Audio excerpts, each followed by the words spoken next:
பார்த்தீங்கன்னா யாரையும் வெறுக்கக்கூடிய ஆள் எல்லாரும் வேண்டும், எல்லாரும் உறவு வேணும், எல்லாரும் நம்மளே அப்படின்னு நினைக்கிறேன்.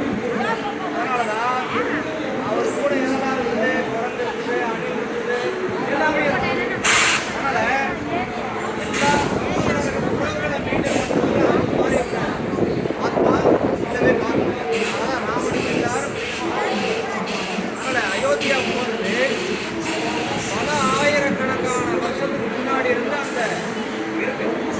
ஆனால் ஒரு 500 வருஷத்துக்கு முன்னாடி இந்த ராமனுடைய ஆலயம் இருந்த இடத்துல வெளிநாட்டு விரோதிகள் வந்து இந்த ஆலயத்தில் அடித்து நொறுக்கி இது மத சின்னமாக வைக்கிறாங்க. அப்போதான் நம்ம பல நூற்றாண்டுகளுக்கு அப்புறமா இந்த அயோத்தியாவுடைய பிரம்மாண்டமாக இந்த கோவிலை நாம கட்டி இப்போதான் முடிச்சிருக்கோம். சரியா? பல போராட்டங்களுக்கு மத்தியில் கிடைச்சிருக்கு நமக்கு இடம். சாதாரணமா இல்லை, நாம பார்க்கக்கூடிய பாக்கியம் நமக்கு கிடைச்சிருக்கு. போராடின உயிர் நீக்கிறவங்க கிட்டத்தட்ட 4 லட்சம் பேர் நம்மளை மாதிரி இருக்க குழந்தைங்கள இருந்து பெரியவங்க வரைக்கும் பாடுபட்டு உயிர் அவங்களுடைய அந்த என்ன சொல்றது தியாகத்தை நாம நினைச்சு பார்க்கணும். இன்னைக்கு நாம போகிறோம், 2 நாள் பயணம், ஒரு நாள் முழுக்க அங்க சாமி தரிசனம் பண்ண போறோம், அப்புறம் 2 நாள் திரும்ப வரும்.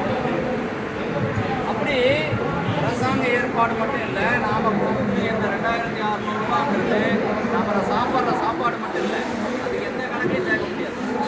என்னன்னு சொன்னா அரசாங்கம் நம்மளெல்லாம் என்ன பண்ணுது, நரேந்திர மோடிக்கு நான் மட்டும் இந்த கோவிலை பார்த்தா மட்டும் போதாது, எல்லா தரப்பு மக்களும் வந்து பார்க்கறதுக்காக நம்ம எல்லாத்தையும் அனுப்பிச்சிருக்கோம். அதனால சந்தோஷமா போயிட்டு குழந்தைகளை பத்திரமா பார்த்துக்கணும். ஏகப்பட்ட கூட்டம் இருக்கும், நம்ம கையோட கூட்டிட்டு போகணும், நம்ம எடுத்து பொருளை பத்திரமா பார்த்துக்கணும்.